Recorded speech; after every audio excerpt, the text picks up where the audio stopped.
falar um pouquinho do que eu fiz. Eu fiz biologia, né, na USP.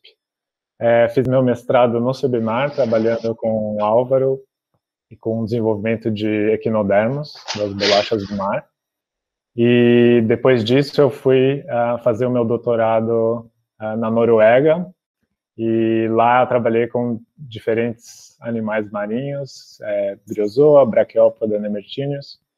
E depois dessa temporada eu mudei para a Alemanha para fazer um pós-doc, que é onde eu estou agora, e trabalhando com anelídeos e também com drosófilas. E nessa palestra eu vou falar a maior parte dela sobre o meu trabalho do doutorado com briozoários, então focando nessa parte do doutorado, e aí mais para o final eu vou dar uns resultados preliminares sobre o que a gente está fazendo agora aqui na Alemanha, também relacionado com desenvolvimento. Bom, então, o desenvolvimento embrionário é uma sequência de eventos que acontecem a partir da fertilização do ovo, passa por diversos estágios até a formação de um adulto funcional, né? E esse processo é bem complexo e envolve a coordenação de diversos aspectos, como, por exemplo, a ativação de genes, então toda a parte molecular que vai, por exemplo, determinar aonde que a sua cabeça vai nascer, e também processos teciduais, então, que dão forma aos embriões, aos organismos, como epitélios que se dobram e formam um coração, por exemplo. E o que é mais fascinante para mim é tentar entender como é que esse processo, que é tão complexo, evolui, como é que ele muda no tempo, né? E o interessante é que a evolução ela não acontece apenas no estágio final, no adulto. Ela também pode acontecer ao longo do desenvolvimento. Então, em qualquer um dos estágios. Então, por exemplo, é bem comum você ter a evolução de um estágio larval novo em algum grupo, e isso acontece de maneira quase independente, por exemplo, da morfologia dos adultos. Então, você tem estágios do desenvolvimento meio que evoluindo independentemente dos outros estágios, né? Isso é bem interessante. E o que eu vou falar nessa palestra é o que acontece quando você tem mudanças nos padrões de clivagem do desenvolvimento, que são as primeiras divisões que acontecem, né? E a gente sabe que existem muitos tipos de clivagem, então são uma diversidade bem incrível, mas a gente pode separar mais ou menos em dois tipos. Um deles é o que a gente chama de não estereotípico, que são embriões, como esse embrião de sapo aqui, onde você tem essas divisões sem um padrão determinado, então as células não têm tamanhos determinados, nem o ângulo de divisões. E, por outro lado, a gente tem os grupos que têm esse padrão estereotípico que fala, que isso quer dizer que as divisões seguem uma ordem e seguem uma sequência específica e é igual para todos os indivíduos daquele grupo, por exemplo, em assídeas, né? E nesse caso, se você tiver, por exemplo, uma célula que é mal colocada no desenvolvimento, isso pode gerar consequências para o embrião. Então, se você destruir uma célula, esse pedaço do embrião que formaria uma estrutura no adulto pode estar faltando, né? E um dos padrões que seguem essa forma estereotípica é a clivagem espiral, que é o que eu vou falar agora. E a história da clivagem espiral é bem interessante, porque na virada do século XIX, os biólogos começaram a seguir células dos embriões, para tentar entender que estruturas essas células estavam originando, né? E fazendo isso, eles começaram a traçar essas primeiras linhagens celulares que falam, né? E você basicamente começa do ovo e vai seguindo essas células até isso se formar numa larva ou num adulto, e aí você tem a ideia de onde que veio, por exemplo, o olho de algum animal. E o que eles encontraram estudando diferentes animais foi um negócio meio fantástico, porque eles viram que Organismos muito diferentes, como, por exemplo, moluscos ou anelídeos, tinham o mesmo padrão de desenvolvimento, que é esse padrão de desenvolvimento espiral. E isso foi muito impactante na época e até hoje é uma coisa bem fascinante, né? E a clivagem espiral, ela é basicamente quando você tem um embrião no estágio de 4 células, essas 4 células vão dar origem a quartetos de células filhas, que a gente chama de primeiro quarteto. Essa divisão essas células dão origem a esses quartetos sequencialmente, né? E a cada divisão, o ângulo de clivagem entre essas células alterna entre sentido horário e sentido anti-horário. Isso vai acontecendo ao longo do desenvolvimento até a formação da larva, né? E esses animais, eles seguem exatamente o mesmo padrão. E porque é um padrão específico, você consegue comparar embriões de grupos diferentes. E quando esses biólogos fizeram isso, no fim do século XIX, eles viram que células específicas desses embriões formam tecidos específicos nas larvas, e eles são comparáveis entre os grupos. Então, um exemplo dos mais impressionantes é essa célula aqui, que a gente dá um nome para ela, que é a célula 4D. Em todos os grupos, ela forma a mesoderme dos embriões, né? E como esses organismos que têm clivagem espiral, a gente sabe hoje que eles são relacionados. Então, eles são parentes entre si, e que esse padrão de clivagem é ancestral para o grupo. Então, a clivagem espiral, muito provavelmente, teve uma origem em comum aqui, né? Mas o que a gente também descobriu com essas novas filogenias moleculares é que muitos grupos perderam a clivagem espiral.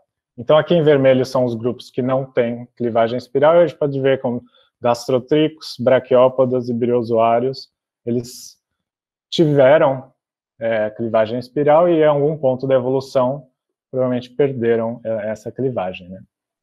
Então, eu justamente estou querendo entender o que aconteceu aqui, nesse ponto da árvore, com o desenvolvimento dos briozoários, que perderam essa clivagem espiral e adquiriram um novo tipo de clivagem.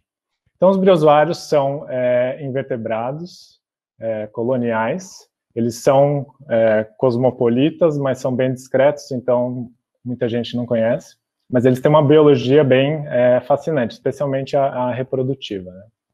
Mas o que interessa aqui para nós é que uma das classes de briozoário tem um padrão de clivagem estereotípico bem específico, que é único entre os animais. E é um padrão que ele não é espiral, mas ele tem uma simetria birradial.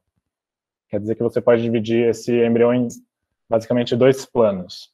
E o único estudo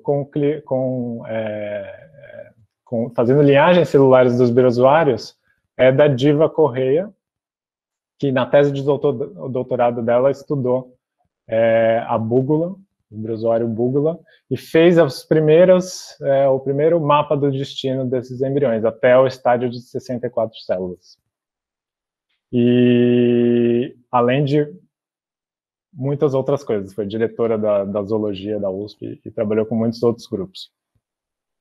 Então, o que eu estou tentando ver é o que acontece. A gente sabe que os briozoários modificaram essa clivagem espiral para um padrão birradial. Então, o que será que acontece com o destino dessas células no embrião? Será que eles formam tecidos diferentes, tecidos iguais? E como que esse embrião é formado, né? Então, para fazer isso, meu objetivo é traçar esse mapa de destino em uma espécie de briozoário, fazendo essa linhagem celular e usando alguns marcadores moleculares, que no caso são genes bastante conservados entre os animais, que são, por exemplo, marcadores de região anterior, marcadores de desenvolvimento neural, ou de genes expressos somente na área da boca. Então, com isso, eu consigo ter uma ideia do que essas células estão fazendo, eles estão se diferenciando em quê. E todos os dados que eu vou falar a partir de agora, eles foram publicados nesse artigo aqui, que vocês podem acessar também e ver em mais detalhes. Então, para começar, esse trabalho foi feito na Noruega, a gente coletava a espécie Membranipra membranatus, que é bem fácil de achar lá, mesmo pegando dos piers flutuantes mesmo na mão. Ela cresce em cima das lâminas de algas, principalmente no verão.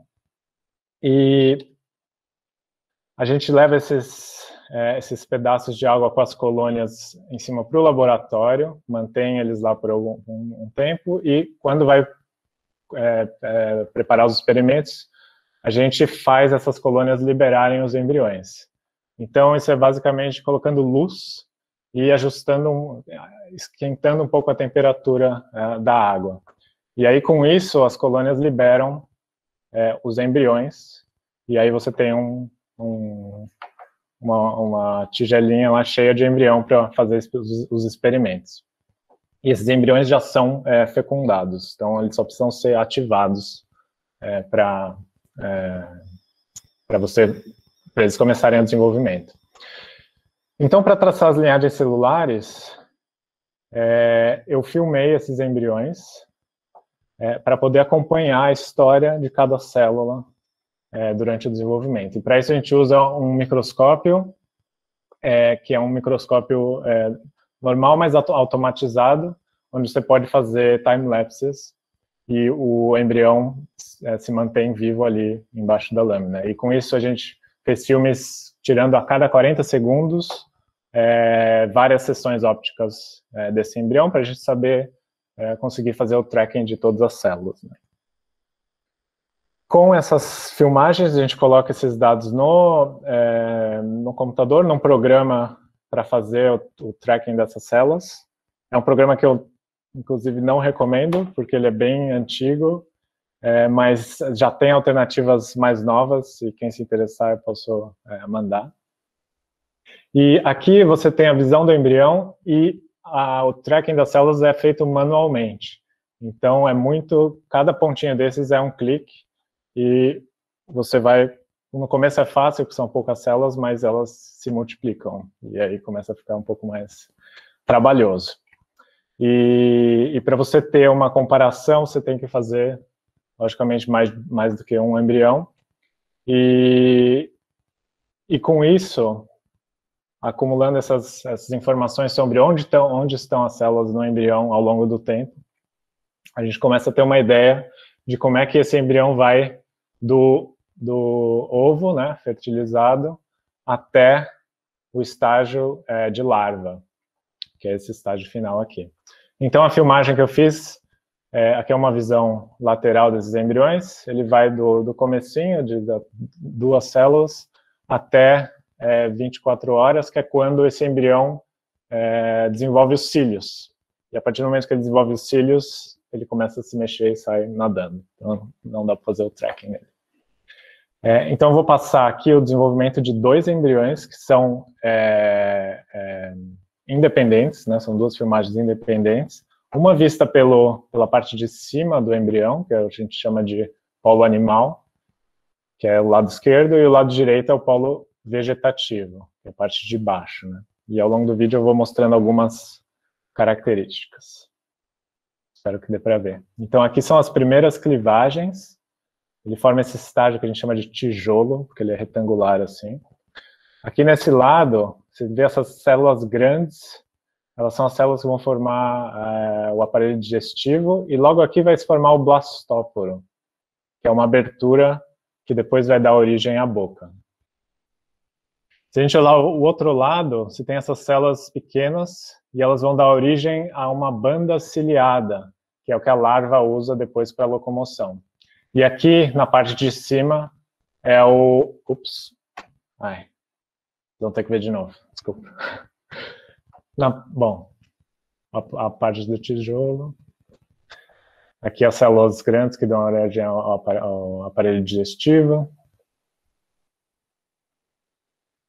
Blastóforo se formando. Aqui embaixo vão começar a se formar a banda ciliada. Essa banda ciliada, ela fica localizada aqui na larva. E aí esse pompom, aqui em cima da larva, é o órgão apical, que é um órgão que ninguém sabe exatamente o que faz, mas é provavelmente um aparelho sensorial da larva. E aqui, a partir do momento que ela desenvolve cílios, sai nadando. Então, a primeira coisa que a gente queria saber é se esses embriões são realmente estereotípicos. Então, essa aqui é a linhagem de cada um, de 4 embriões diferentes, superimpostas, né, mostrando mais ou menos o quão similares elas são nas primeiras 10 horas do desenvolvimento. E o que a gente vê é que, durante as primeiras divisões de indivíduos diferentes, que foram filmados até 1 ano à parte, ela acontece de maneira bem sincronizada, né? Só depois de umas 10 horas que você começa a ter uma variação, e essa variação é de mais ou menos 20 minutos de diferença entre embriões diferentes, que é mais ou menos o que acontece com outros organismos que têm clivagem estereotípica. Então, esse embrião dos briozoários, ele é organizado em quadrantes, que a gente chama, que são 4 partes, basicamente. Então, a gente chama elas de A, B, C, D. E esses quadrantes, as células de um quadrante, elas se mantêm nessa região. Então, se acompanhar o quadrante D, ele sempre vai se manter nessa região do embrião e não vão ter células de um quadrante que vão passar para o outro. Por isso que a gente fala que esse embrião é organizado em quadrantes. E outra coisa interessante é que, pelo menos até aqui, esse embrião é simétrico. E células específicas de um quadrante, então se eu pegar essa célula aqui, 1DE, e a 1BE, que é a célula correspondente de cada quadrante, elas são sincronizadas, elas dividem ao mesmo tempo. Só que o embrião não a larva que se forma, ela não é perfeitamente simétrica, né? Então, em algum momento do desenvolvimento, essa simetria começa a se quebrar. E olhando as linhagens, a gente consegue identificar esse momento e o que está acontecendo no embrião. Então, aqui você tem uma célula específica anotada aqui de um embrião, onde você tem as células correspondentes entre os quadrantes correspondentes. E uma célula específica do quadrante D, ela se atrasa. Então, enquanto todas as outras células dividem, essa célula se atrasa. E é exatamente nesse momento que a gente consegue identificar o que vai ser a região anterior do embrião e a região posterior. Essa célula do quadrante B se atrasou e a gente sabe que ela vai se formar a parte posterior do embrião. Então, só para resumir um pouco, a gente tem esse embrião organizado em quadrantes. Você tem, por exemplo, células que ficam no topo do embrião, formando toda a cobertura da ectoderme dessa larva. Então, todas as células que estão na parte externa aqui.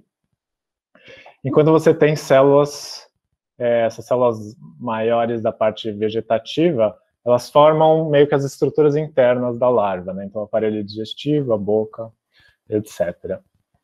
Então, com isso, seguindo as linhagens, a gente consegue ter o mapa quase completo da larva, com resolução celular, né? Então, a gente consegue identificar, esse é um esquema da larva, para onde foi cada célula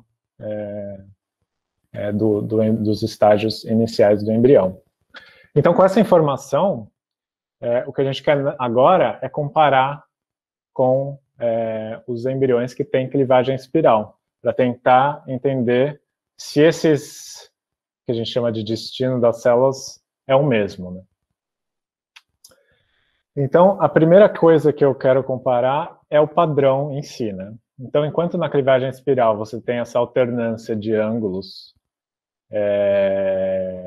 entre os quartetos, entre as divisões dos quartetos, na clivagem dos briozoários, ela não tem uma alternância, mas ela tem uma sequência ordenada, né? Então, o plano de divisão acontece numa sequência específica. Mas o que eles têm em comum é que você sempre tem esse quarteto de células, que aqui está em branco, vegetativas, liberando quartetos de células filha. E baseado nesse padrão que eu vou comparar o destino desses quartetos, né? Que estruturas eles vão formar na larva.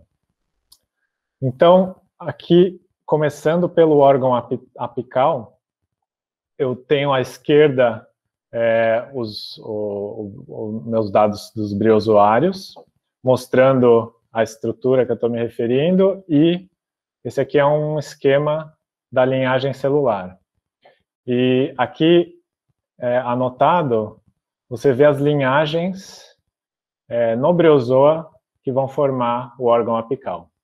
E aqui do lado direito é uma larva generalizada de embriões que têm clivagem espiral, vindos de trabalhos com moluscos e anelídeos, por exemplo. Então, o que a gente consegue ver aqui é que esse primeiro quarteto, nos briozoários e nos embriões com clivagem espiral, ele dá origem ao órgão apical. Então, o órgão apical ele vem das mesmas células do mesmo quarteto. E, com exceção aqui, a gente vê muitas semelhanças, mas também vê algumas diferenças. Então, nos briozoários, por exemplo, essa linhagem 1B, ela não vai parar no órgão apical, enquanto nos embriões com clivagem espiral, ela contribui para o órgão apical. Outra coisa que a gente também olhou foram genes, né? Então, a gente sabe que o órgão apical é uma estrutura neural. E a gente olhou a expressão de genes, que são marcadores de estruturas anteriores e estruturas neurais. Por exemplo, esses dois genes aqui, e viu que nos briozoários eles também expressam genes com esses marcadores. Agora, seguindo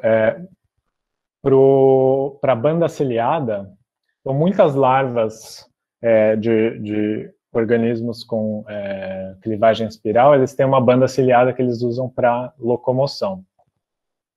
E essa banda ciliada, nos briozoários, ela vem também do primeiro quarteto,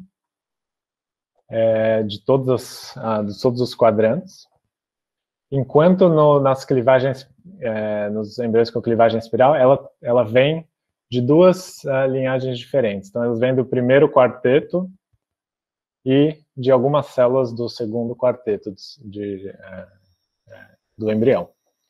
E o interessante é que as células que vêm do segundo quarteto são células menores secundárias, que não estão presentes no embrião do briozoário. Enquanto as células principais, que são as células primárias, essas células grandes aqui, vem da mesma linhagem dos briozoários. Então, a gente também analisou alguns genes e viu que as células que dão origem à banda ciliada, tanto nos briozoários quanto nos embriões com clivagem espiral, no caso um molusco, eles têm os padrões de expressão de um determinado gene que marca também regiões anteriores, bastante semelhante. Então, essa volta inteira aqui são células que dão origem à banda ciliada, né, que ficam em torno do embrião, e essa é uma vista frontal do embrião. E a diferença é que nos embriões dos briozoários você tem essa banda na parte equatorial, enquanto nos moluscos essa banda principal fica na divisão entre a cabeça e o tronco. E os moluscos têm ainda uma banda secundária mais posterior, que também expressa esse gene que está marcando essa banda. Passando aqui um pouco mais para frente, a gente tem a boca. Então, a origem da boca é uma questão controversa.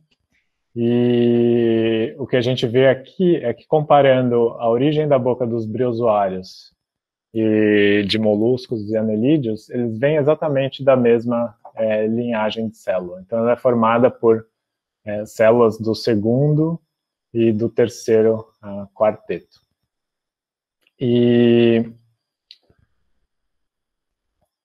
quando a gente olha alguns genes marcadores de desenvolvimento de boca, então, esses genes que eu estou falando, eles são genes que meio que definem a identidade de células ao longo do desenvolvimento, né?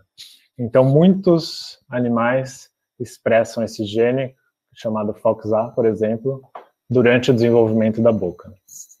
E quando a gente vai olhar as células que estão expressando esses genes nos briozoários e esse aqui é um anelídeo, o padrão de expressão é muito semelhante. Então, apesar da clivagem ser diferente, você tem meio que as mesmas células expressando os genes num padrão bastante semelhante. Então, aqui você tem esse padrão em ferradura, onde você tem o blastóporo no embrião de briozoário, que vai dar origem à boca, com uma ausência de sinal aqui na parte posterior. E esse padrão é bem parecido com o padrão de expressão do anelídeo, desse anelídeo em particular. Meio que sugere que você tem uma similaridade bem alta entre esses embriões, né? E o que está acontecendo no desenvolvimento deles. Outra coisa que a gente vê, e aqui esse é um dado dos briozoários em si, é que nesse momento do desenvolvimento, você tem o blastóporo aqui, que vai dar origem à boca, e você tem essa placa de células na região vegetativa do embrião. Essa região, ela fica aqui nessa parte de baixo da larva, né?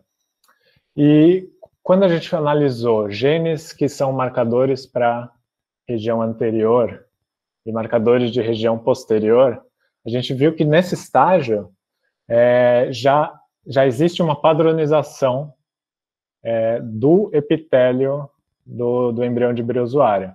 Então, esses dois genes aqui que são marcadores de região anterior estão expressos só numa porção de células aqui do quadrante B da larva do briozoário, que sugere que esse quadrante é o que corresponde à região anterior de outros embriões, né? Esse outro gene também, Guscoy. E a gente também vê que genes que são marcadores de região posterior, e aqui a gente tem 3 desses genes, eles são expressos no lado oposto. Então, essa larva aqui de briozoa, ela é um pouquinho esquisita, né? Tem essa forma de chapéu, pirâmide, e também é difícil saber onde que é a região anterior dela, em relação a outros organismos que são um pouco mais padrão, né? Tem uma cabeça, um tronco, região posterior. E o que isso indica é que essa região aqui, que está expressando genes anteriores, ela corresponde a essa região na larva, né? Então a gente consegue começar a entender essa larva de briozoário baseado nesses genes que definem mais ou menos o que vai ser o organismo final, e também em relação a outros organismos, né? Então, para resumir essa parte, a gente tem essa transição entre a clivagem espiral e a clivagem birradial dos briozoários. Você teve uma mudança na geometria da clivagem, né? Então a sequência das divisões celulares não é a mesma, mas você ainda tem esses quartetos dando origem a estruturas semelhantes. Então, tanto nos embriões com clivagem espiral, como nos embriões com clivagem birradial, o primeiro quarteto dá origem ao órgão apical e outras estruturas mais anteriores. O segundo quarteto e terceiro dão origem à parte oral, né, da larva. E você ainda tem os quartetos no polo vegetativo, que eu não comentei, mas eles também dão origem à endoderme e mesoderme da larva. A diferença aqui é que você tem uma diferença na extensão. Então, a área que o primeiro quarteto ocupa no embrião do briozoário é muito maior do que no embrião de anelídeo ou molusco, por exemplo. E essas diferenças que são consequência das clivagens, elas são refletidas também na larva. Então, aqui numa larva generalizada de molusco, quando você tem a região da cabeça, a banda ciliada e toda a parte posterior.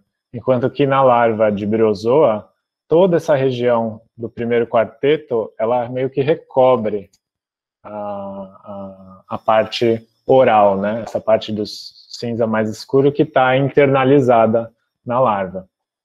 Mas ainda assim você tem, por exemplo, a banda ciliada dividindo essas duas regiões do corpo. Então, meio que a lição que dá para tirar desses dados é que você tem uma diferença no padrão de clivagem, mas você mantém o destino dessas células, né? E a hipótese que a gente tem é que, independente do padrão de clivagem, o destino das células é meio que determinado pela expressão desses genes marcadores. Como se você tivesse um mapa do destino das células determinado pelo os genes que são expressos em diferentes regiões desse embrião. E o que é interessante pensar é como que essas coisas estão relacionadas durante a evolução, né? Então você tem um padrão de clivagem que é responsável por colocar as células em determinados lugares, com um arcabouço de moléculas que podem determinar o futuro dessas células no embrião. E o que parece é que essas coisas são desacopladas entre na evolução. Então você tem o padrão de clivagem sendo modificado sem alterar muito o destino das células nesse embrião. Então, pensando em como esses genes determinam o futuro das células no embrião, eu vou mostrar um pouco do trabalho mais recente que a gente está fazendo. E ele é usando um anelídeo, e a gente está justamente tentando fazer a caracterização de todos esses genes que estão sendo expressos bem cedo no embrião. E a gente está usando essa espécie, que é uma espécie que a gente consegue criar no laboratório, chamada Platinereis, e a gente está analisando a expressão de genes desde o ovo até o estágio de 16 células. E o que a gente faz é pegar esses embriões, dissociar eles na mão. Então dá para ver umas fotos aqui desses embriões dissociados, aqui um estágio de 8 células. Como essas células têm tamanhos diferentes, a gente consegue identificar a maioria delas. Esse é um estágio de 16 células, que a gente identifica algumas, mas outras são muito pequenas para saber a diferença. E a gente pega essas células e faz um transcriptoma, para saber todos os genes que são expressos nessa célula, nesse estágio em particular. E eu vou mostrar alguns resultados preliminares. Então a gente achou cerca de 800 genes que são expressos diferencialmente até o estágio de 8 células.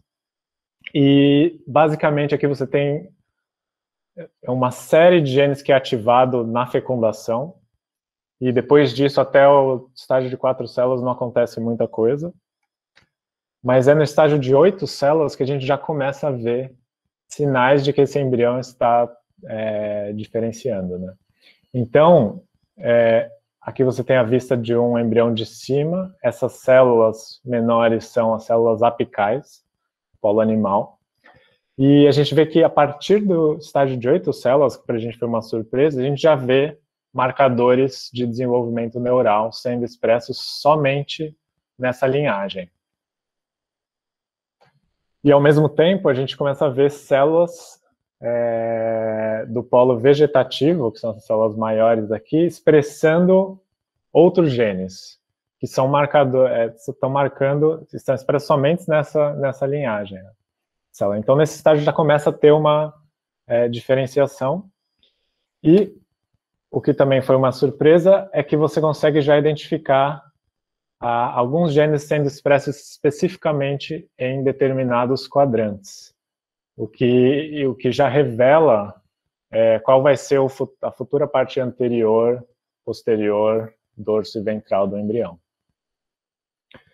E então, o que a gente vê é que já no estágio de 8 células, você começa a ver genes sendo expressos diferencialmente, marcando células que vão formar estruturas que a gente conhece, por exemplo, células neurais ou células da linhagem germinativa. E então, o que a gente está fazendo agora é tentar identificar os principais genes desde do ovo até o estágio de 16 células, para tentar identificar quais genes estão participando da determinação do destino celular dessas células. Então, aqui é como se eu tivesse pegado todas as células desse embrião, dissociado, e eu agrupei elas por similaridade de expressão gênica. Então, a gente vê que as células do ovo estão mais próximas entre elas. Do estágio de uma célula também. Estágio de 2 e 4 células grupam junto.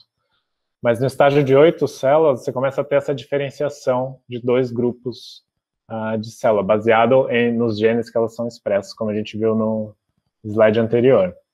E aí, no estágio de 16 células, você tem uma grande diversificação dessas identidades moleculares, né? Então, você começa a formar clusters específicos, e esses aqui são na parte apical do embrião. Então, a gente está começando a desvendar aí quais são os principais genes que estão especificando o destino dessas células. E o intuito da gente é partir para estágios maiores e fazer ainda a conexão com a linhagem celular que a gente tem para esse anelide também. Então, com isso eu queria agradecer todo o pessoal lá da Noruega, do meu doutorado, que é a parte dos briozoários, e o pessoal do Max Planck, que está colaborando nesse projeto com a clivagem espiral. Então, muito obrigado pela atenção, estou aberto a dúvidas. Obrigado.